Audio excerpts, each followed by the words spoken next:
Hai sahabat, kita jumpa kembali dengan satu topik yang pasti sangat seru, yaitu tentang narkoba. Yaitu adalah singkatan dari narkotika, psikotropika, dan obat-obatan terlarang.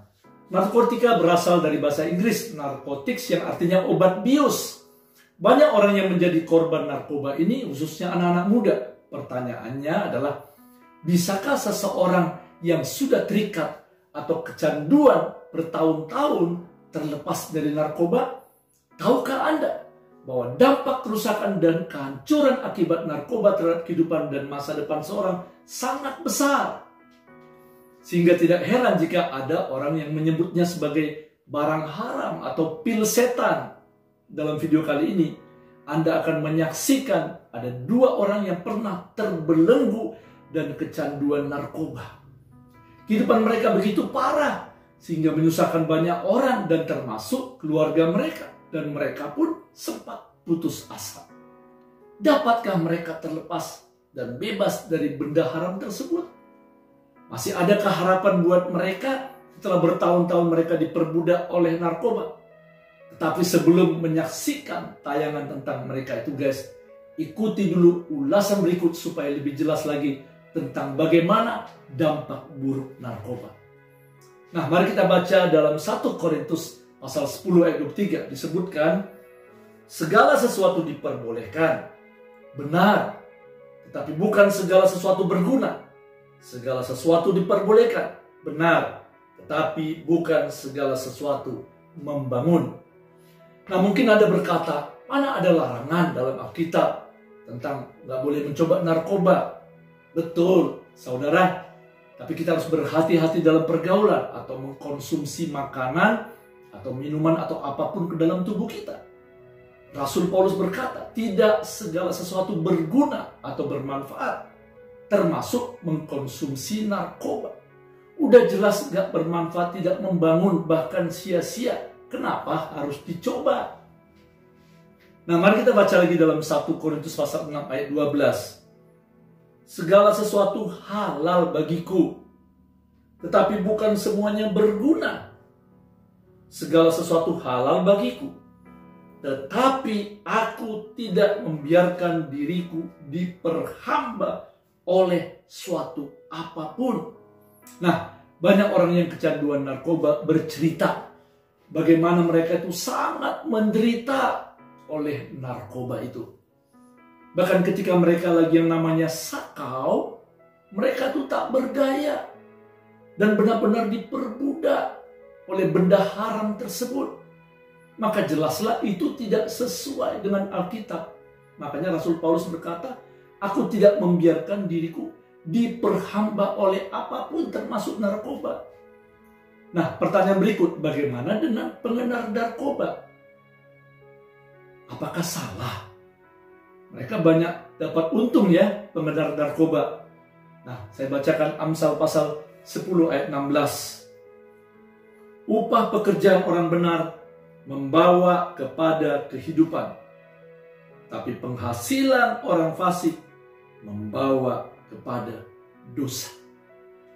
Jadi jelas pengedar narkoba itu merugikan negara, merugikan banyak orang, dan juga membuat diri mereka sendiri terjerat oleh iblis untuk membawa mereka jatuh ke dalam dosa dan pasti masuk neraka jika mereka tidak bertobat. Nah, data BNN atau Badan Narkotika Nasional mencatat ada sekitar 4,2 juta warga Indonesia menggunakan narkoba pada pertengahan 2014. Lembaga ini berusaha keras untuk merehabilitasi sekitar 100.000 pengguna narkoba setiap tahun. Nah, coba perhatikan. Ada sekitar 50 orang meninggal setiap hari karena narkoba dan obat terlarang, serta kerugian ekonomi maupun sosial mencapai 63 triliun rupiah per tahun. Wow!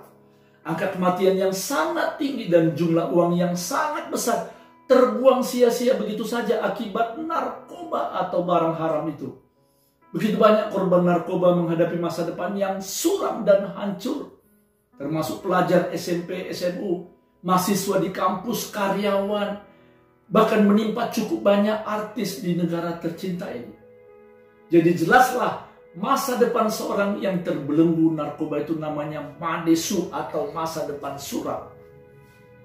Mari kita simak sebentar apa saja dampak buruk dari orang yang terkena narkoba. Mungkin ada orang berkata, katanya mereka bisa merasa lebih tenang, namun sebenarnya itu semu. Mereka mengalami halusinasi alias hidup di dunia hayal, suka ngelamun atau tertawa sendiri. Hahaha. Kasihan. Merasa terstimulasi semangatnya, ya. Mereka mungkin udah capek tapi bisa jadi semangat gitu ya. Jadi exciting tapi karena bantuan obat. Bahkan jadi terikat dan kecanduan. Bahkan bisa dosisnya jadi makin bertambah, bertambah lagi. Terganggu kinerja organ pernapasan. Daya pikir menjadi turun oleh karena rusaknya sistem pusat saraf oleh pil narkoba tersebut. Organ-organ tubuh seperti ginjal, jantung, dan otak menjadi rusak. Disfungsi seksual bahkan mengarah kepada kemandulan. Dan juga mengakibatkan penurunan kekebalan tubuh serta kehilangan rasa percaya diri. Belum lagi dampak negatif terhadap hancurnya masa depan kuliah, masa depan karir pekerja dalam perusahaan, masa depan keluarga. Oleh karena orang yang kecanduan narkoba itu akan semakin ketagihan dan berusaha mencari uang dengan cara apapun, halal ataupun tidak halal. Supaya apa? Supaya bisa mendapatkan uang untuk membeli narkoba atau pil setan tersebut. Pokoknya apapun alasannya, narkoba akan menghancurkan hidup seseorang. Jadi jangan coba-coba guys. Come on. Sudah tidak sabaran lagi ya. Berikut kita akan saksikan pengalaman dua orang terikat narkoba yang begitu parah. Bagaimana akhir cerita mereka.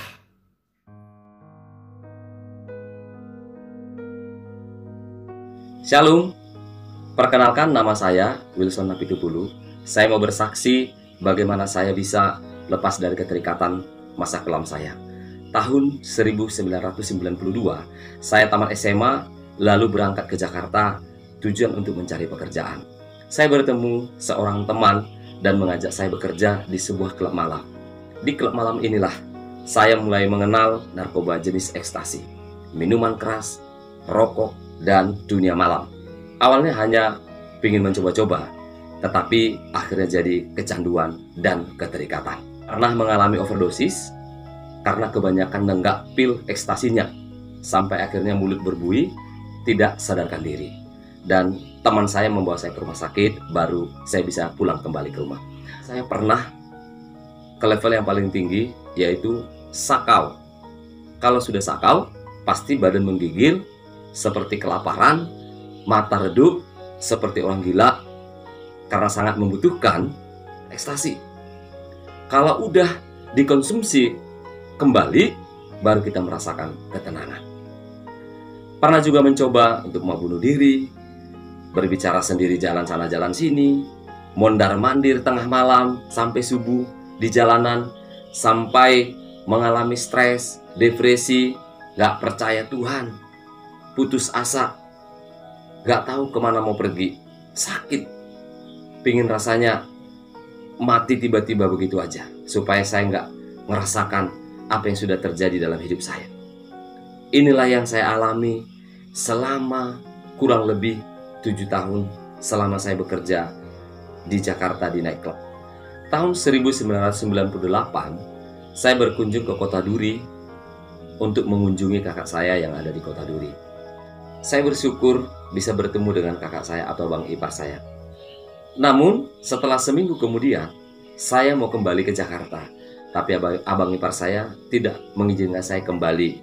Akhirnya, saya juga memutuskan untuk tinggal di Duri. Mungkin saya berpikir inilah saya akan membuka lembaran baru di Kota Duri ini. Maksud hati supaya saya bisa mencari pekerjaan yang lebih baik di Kota Duri. Ternyata, saya sakau kembali dan mulai mencari klub malam yang ada di Kota Duri ini. Saya mencari kemana-mana tidak ada. Mencari obat-obatan terlarang tidak ada juga. Saya tidak mendapatkannya. Kembali saya jalan-jalan, kembali saya ngomong sendiri, putus asa, stres kembali, badan kurus ceking, tidak punya pengharapan kepada Tuhan. Sampai akhirnya saya bertemu seorang anak muda, pelayan AFJF Duri. Saya diajak untuk ibadah di Pemuda AFJF Duri. Saya menerima tawaran itu, saudara, dan saya datang untuk ibadah youth yang ada di gereja AFJF Duri. Karena saya merasakan gak nyaman, akhirnya saya emosi, saya pulang duluan, gak memperdulikan mereka. Tetapi setelah saya sampai di rumah, Roh Kudus bekerja begitu luar biasa. Roh Kudus memanggil saya untuk pergi ke gereja pada subuh hari jam 2 pagi. Saya terkejut, saya seperti ada yang manggil, berangkat ke gereja, pergi ke gereja.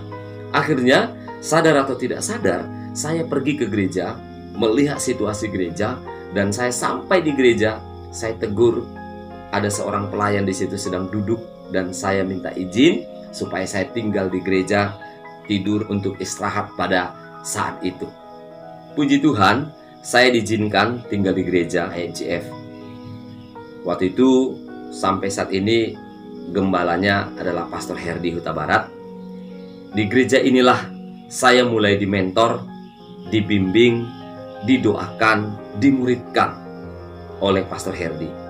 Saya mulai bebas, mulai ada pengharapan, mulai ada pemulihan di dalam diri saya, mulai ada pelepasan di dalam diri saya, mulai ada perubahan di dalam pikiran saya, ada pengharapan kepada Tuhan, mulai ikut pelayanan, guru sekolah minggu, worship leader di sekolah minggu. Semuanya saya jalani dengan sukacita. Saya merasa berguna hidup saya kembali, merasa saya sangat, Tuhan itu baik sekali kepada saya. Akhirnya Tuhan buka jalan. Saya berangkat ke Bandung dan mulai masuk di rehabilitasi Yayasan Youth with the Mission. Di sana saya mulai dibentuk. Di tempat itulah saya mulai diperlengkapi kembali. Mulai lagi saya didoakan, diberikan pengajaran-pengajaran tentang karakter Kristus dalam diri saya. Akhirnya saya mulai tangkap semuanya pengajaran-pengajaran yang ada di yayasan ini. Kami semuanya berkumpul bersama-sama memuji dan menyembah Tuhan. Dan mulai dari situ saya mengerti betapa dahsyatnya Tuhan di dalam kehidupan saya. Betapa ajaibnya Tuhan di dalam diri saya, menjadikan saya menjadi orang yang sangat spesial. Menjadi seorang pelayan yang tangguh. Saya didoakan, ada doa pelepasan berkali-kali, manifestasi, didoakan kembali, dan akhirnya saya pulih kembali. Dan saya menerima Yesus sebagai juru selamat di dalam hidup saya. Dan saya sudah bebas dari keterikatan narkoba jenis ekstasi, minuman keras, rokok, dan dunia malam. Dan akhirnya tahun 2000 saya kembali ke kota Duri untuk menyerahkan diri saya kepada Tuhan untuk menjadi full timer melayani Tuhan di AFJF Duri dan tinggal di gereja. Akhirnya Tuhan memberi tanggung jawab buat saya untuk melayani orang-orang yang terikat seperti saya juga. Gereja menjadi tempat penampungan orang-orang yang terbuang, alias orang-orang yang terikat narkoba. Pada waktu itu kami tinggal di gereja, jumlahnya kurang lebih 25 orang dengan berbagai macam kehidupan masa lalu yang berantakan. Semuanya akhirnya dipulihkan melalui pelayanan dan melalui mentor dari Pastor Herdi Huta Barat. Salah satunya namanya Christian Sebayang yang sekarang sudah menjadi hamba Tuhan, melayani anak-anak muda yang hidupnya berantakan menjadi orang-orang yang berguna. Melalui pelayanan Christian Sebayang, banyak juga anak-anak muda dipulihkan dan menjadi melayani di dalam Tuhan.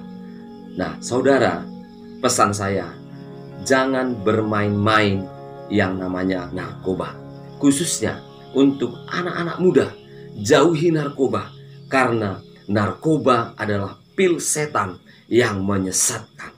Tuhan Yesus memberkati. Amin.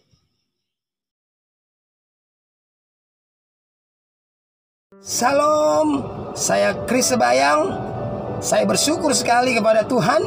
Saya adalah salah satu dari generasi ini yang Tuhan pulihkan, yang Tuhan bebaskan, yang Tuhan sembuhkan, yang Tuhan selamatkan, yang Tuhan angkat saya dari keterikatan saya belenggu narkoba. Kurang lebih lamanya 12 tahun saya terikat dengan narkoba ini. Rata-rata sudah semuanya saya mengkonsumsi narkoba ini. Dari pil koplo, dari minuman keras, ekstasi, sabu-sabu, ganja, bahkan sampai heroin pun saya sudah pernah dan sudah mengkonsumsinya. Sehingga suatu ketika di salah satu klub malam di kota Jakarta, saya mengalami overdosis di sana. Saya mengalami overdosis di sana pada waktu saya enjoy pada waktu saya menggunakan narkoba tersebut, dan saya tergeletak di salah satu diskotik di kota Jakarta, dan busa keluar banyak sekali dari mulut saya tidak sadarkan diri. Saya benar-benar seperti orang yang kaku, mati, gelap sekali. Dan pada waktu itu saya dibawa dari klub malam tersebut ke sebuah rumah sakit yang tidak begitu jauh dari klub malam tersebut, dan saya dimasukkan ke ruang UGD pada waktu itu. Nah, di ruang UGD itu saya benar-benar sepertinya ketakutan luar biasa. Mata saya tertutup tapi gelap sekali, gitu ya. Saya sangat benar-benar merasakan hati dan pikiran hidup yang begitu ketakutan, mengerikan sekali pada waktu itu. Begitu sangat mencekam sekali pada waktu itu. Paranoid yang berlebihan yang luar biasa sekali pada waktu itu. Sehingga saya berteriak, saya tidak tahan, saya tidak kuat. Di ruangan itu, di ruangan UGD itu saya berteriak kepada Tuhan. Tuhan tolong saya bilang. Tuhan, saya takut, saya bilang. Tuhan, ini saya bilang. Tolong saya, Tuhan, ampuni saya bilang.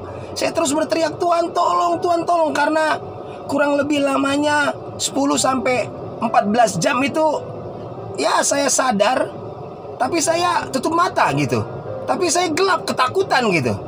Dan saya berteriak di situ. Saya minta tolong sama Tuhan, dan puji Tuhan, Tuhan jawab saya, dan saya tertidur pulas ya. Dan keesokan harinya saya bangun, tiba-tiba Tuhan kirimkan satu hamba Tuhan yang begitu luar biasa sekali. Abang saya, Pastor Effendi Kolia Sembiring, almarhum saudara. Beliau layani saya di rumah sakit tersebut. Beliau doakan saya, dan beliau layani saya dengan doa pelepasan, doa pengampunan, dan doa membuka hati gitu. Dan saya ikuti saja. Setelah saya dilayani, setelah saya agak sedikit sadar saudara, lalu beliau berkata kepada saya, Chris, mau nggak kamu saya ajak ke Pekanbaru, lalu nanti kita ke Duri, katanya. Dan saya langsung mengiyakannya gitu ya. Saya langsung mengokekannya gitu. Saya tidak banyak kompromi, tidak banyak berkomentar, tidak banyak berdialog. Saya langsung oke, siap, saya bilang. Saya keluar dari sini, bawa saya bang, saya bilang. Iya, karena kamu harus keluar dari komunitasmu. Dan saya bilang, iya, saya setuju, orang tua saya setuju, semua setuju. Dan saya kurang lebih beberapa hari di rumah sakit. Saya pulang ke rumah, tidak lama saya langsung dibawa ke kota Pekanbaru. Nah, di kota Pekanbaru, saudaraku ya, perjuangan yang sangat luar biasa sekali. Ya, perjuangan yang sangat hebat sekali, di mana saya harus melawan rasa sakau saya yang begitu bergejolak, merindukan, menginginkan narkoba tersebut, saudara. Karena anugerah Tuhan saja, karena pertolongan Tuhan saja, saudara. Hari pertama, hari kedua, hari ketiga, hari keempat, hari kelima saya bisa lalui itu. Tidak dilepas saya, selalu didampingi, selalu didoakan, selalu dirangkul saya, saudara. Dan 1 minggu saya bisa lewati itu, dan itu saya percaya karena anugerah dan kekuatan Tuhan. Kalau yang yang sebelum-sebelumnya satu hari aja beberapa jam saya tidak mengkonsumsi narkoba, saya bisa seperti orang gila, saudara. Saya seperti orang stres, saudara. Bisa berteriak sendiri, bisa ketawa sendiri, bisa apapun saya makan, saudara, gitu ya. Tapi karena Tuhan begitu luar biasa, 1 minggu saya bisa lewati. Dan seketika itu juga beliau katakan kepada saya, almarhum abang saya itu, "Yuk Chris, kamu ke Duri." Dan saya ikut ke Duri. Nah, di Duri, saudara, di situ, wow, luar biasa banget ya. Saya dilayani oleh salah satu abang rohani saya. Sampai saat ini beliau ada di kota Duri. Beliau mentor saya dan dilayani oleh pastor senior kami juga yang ada di sana, Pastor Herdi Huta Barat, dan teman-teman yang lain, saudara, dan kakak-kakak yang lain. Saya didampingi, saya didoakan, saya terus diajar, diarahkan, saudara, selama di kota Duri, di salah satu gereja dan rehab, yaitu IFGF Duri, saudara. 4 tahun lamanya saya ada di sana.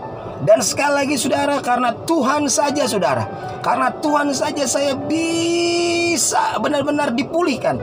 Karena Tuhan saya bisa benar-benar saya diubahkan, saudara. Saya menjadi Kris yang sesungguhnya, Kris yang penuh dengan sukacita dan damai sejahtera yang begitu luar biasa, saudara.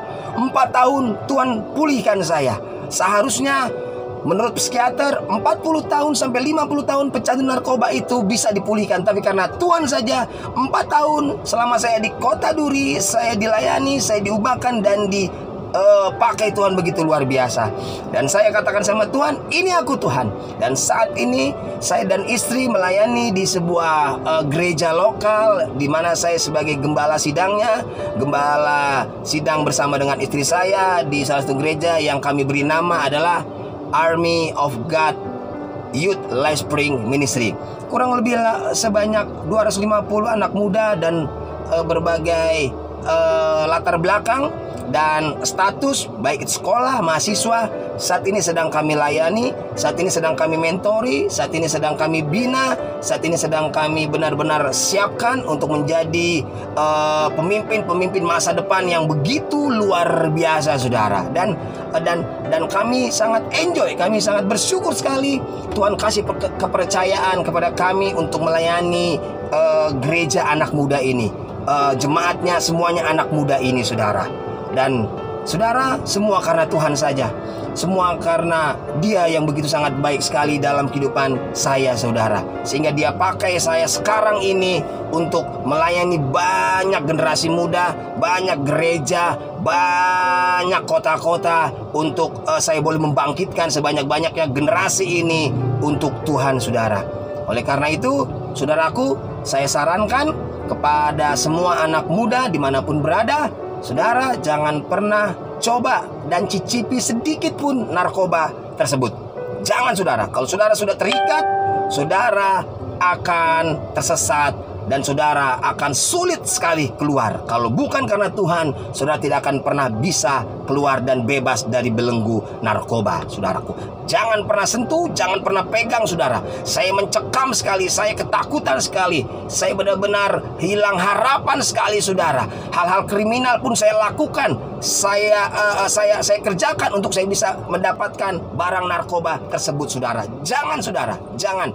Lebih enak kita kecanduan saja hanya di dalam Tuhan. Tuhan Yesus memberkati saudara semua. Tetap semangat. Yuk, setiap kita semuanya, kita boleh memberikan hidup kita untuk dipakai Tuhan luar biasa. Saya Chris Sebayang dari Pastor Army of God Youth Life Spring Ministry Bandar Lampung mengucapkan tetap semangat, keep on fire. Tuhan Yesus memberkati saudara. Shalom. Puji Tuhan. Semoga kesaksian kedua teman kita tadi menjadi inspirasi buat kita semua. Pengalaman mereka membuktikan bahwa ada harapan bagi mereka yang terikat narkoba, seberapa parah pun kondisi mereka. Nah, mari kita amati ada persamaan dari saudara Christian Sebayang dan saudara Wilson Napitupulu, bagaimana akhirnya mereka bisa terlepas dan bebas dari narkoba. Yang pertama, mereka mengalami perjumpaan dengan Yesus secara pribadi. Mereka dibebaskan oleh Tuhan. Mereka disembuhkan dan dipulihkan oleh Tuhan Yesus. Saya bacakan Galatia pasal 5 ayat 1.